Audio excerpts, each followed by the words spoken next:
believe that this scene in the Game of Thrones Season 8 trailer reflects Cersei crying because she realizes that Brienne the Beauty has taken all that she holds dear. And Brienne may take a little more before the final song is sung, which you'll see at the end of this video.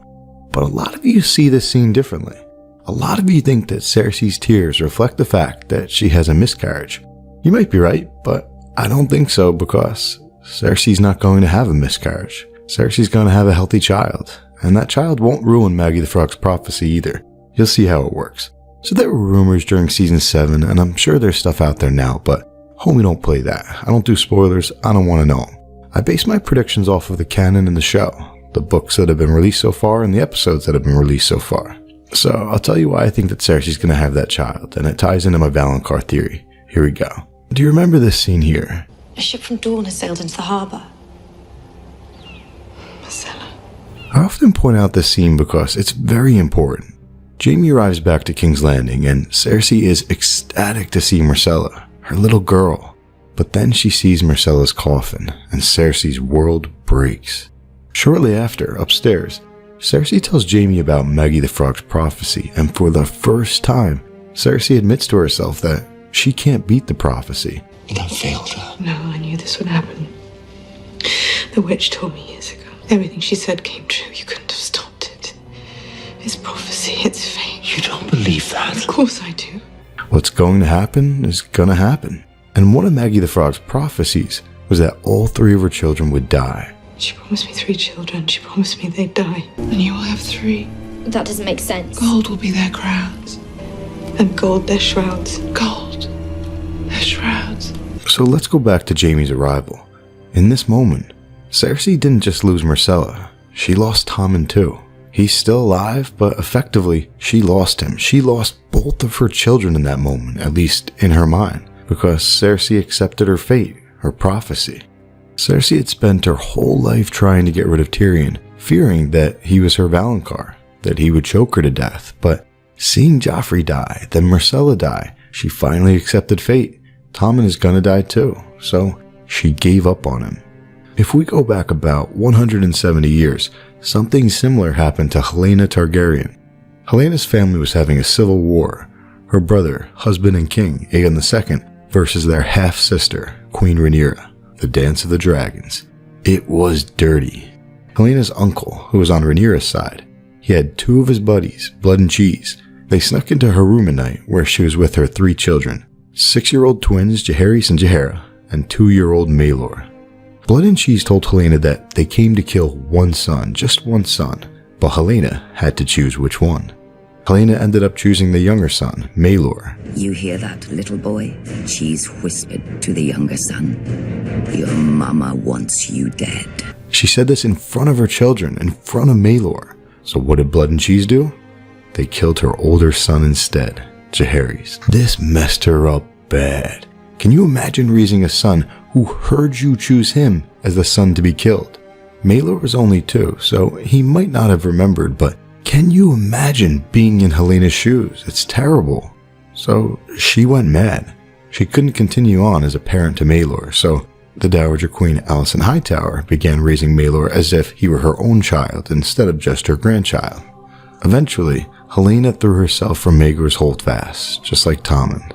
And her daughter, future Queen Jaehaera, the daughter who was also in that room, who at just 6 years old watched Blood and Cheese kill her twin brother, she too eventually threw herself from one of the towers, just like Tommen. They were just kids, both of them, even Helaena, 21 years old, an adult, but still so young. They were children, used and abused in the Game of Thrones, just like Tommen. But for the sake of this video, the point is, Helaena gave up on her child, and I'm not saying I blame her, just that it happened.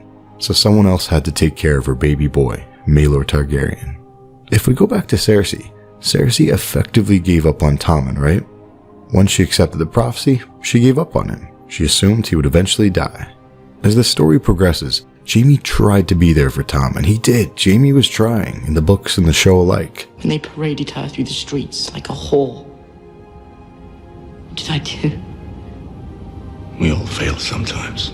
We never talked about Tommen. There's nothing to say. Our baby boy killed himself. He betrayed me. But Jaime was never allowed to be their father, not truly. Then don't call her your daughter. You've never been a father to her. If I was a father to any of my children, they'd be stoned in the streets. What has your caution brought? I'm gonna make things better. You've never made anything better. I'm going to Dawn, and I'm bringing our daughter home. And Jaime was not around enough to make a difference.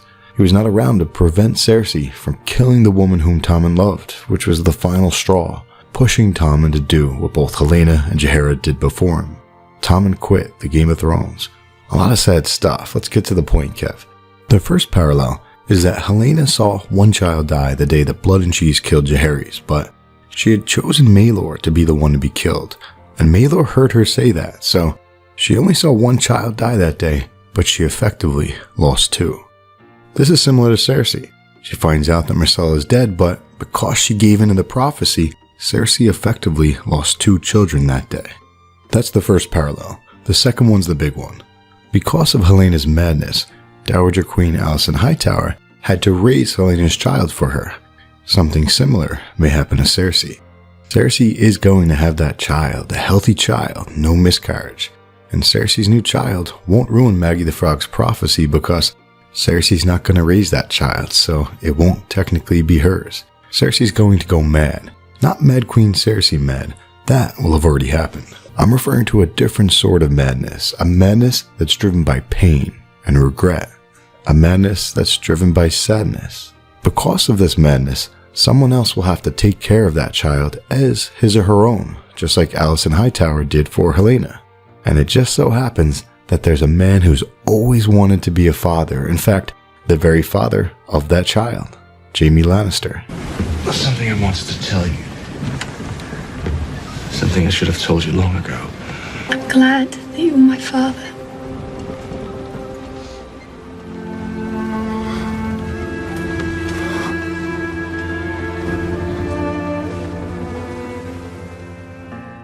And Jaime will have the help of Brienne the Beauty. the younger, more beautiful person to take all that Cersei holds dear.